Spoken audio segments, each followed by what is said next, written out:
गुरुदेव, प्रभु कृपा से ये समझ में आता है कि मान अपमान का अनुभव देहाभिमान के कारण ही होता है, लेकिन गुरुदेव, क्या व्यवहार में भी हमें इसी समझ के साथ व्यवहार करना चाहिए?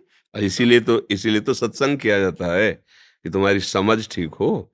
व्यवहार में मान अपमान की क्रियाओं को सहना सीख जाओ। तो जो दंडधारी है वो उसे दंड दे। जैसे आपको किसी ने गाली दी, आप चुपचाप सह गए, तो अपना समय बचा लिया। आगे तो आप द्वेष नहीं बढ़ाए, आपका हृदय थोड़ी देर जलेगा, पर वो शांत हो जाएगा।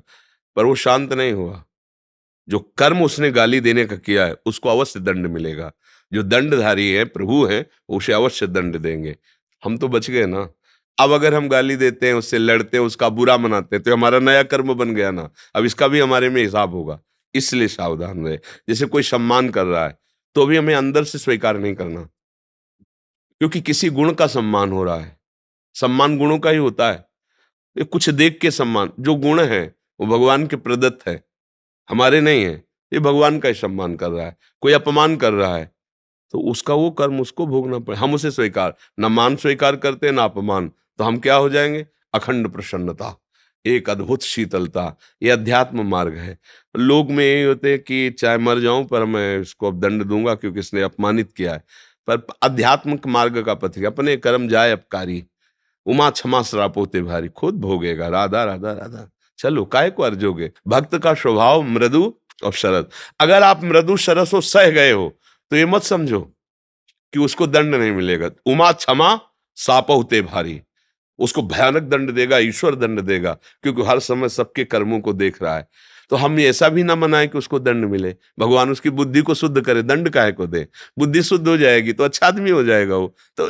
परमार्थ और संसारिक आदमी में अंतर तो होता ही है ना, उसके स्वभाव में, उसके आचरण में, उसकी बोली भाषा में। तो हमें लगता है कि अपने लोगों को सहनशीलता के मार्ग में चलना चाहिए।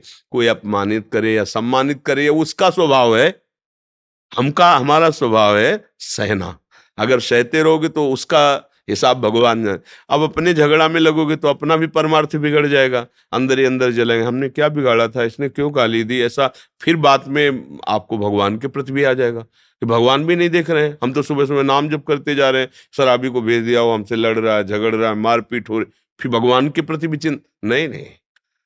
हमको तो यही विचार करने हैं कि हमें अपने को बचाना है और दूसरे को भी बचाना है। सामने वाला पागल है, हमें अपने को बचाना है। बिल्कुल ये सामने वाला हमें बचा देगा ऐसा नहीं सोचना। वो पागल है, वो कुछ भी गाली दे सकता है, वो मार सकता है, पीट सकता है। हमको अपने आप को बचाना है। हम लोगों को यही शिक्षा बचपन में दी गई थी। संसार का हर व्यक्ति तुम्हारे सामने विरोधी होकर के आ रहा है और वो आदमी पागल है, तुम्हें सहना है। जैसे पागल आदमी मारे थे तो काहे को उसको मारोगे, वो तो बेचारा पागल, ऐसे सोचना है।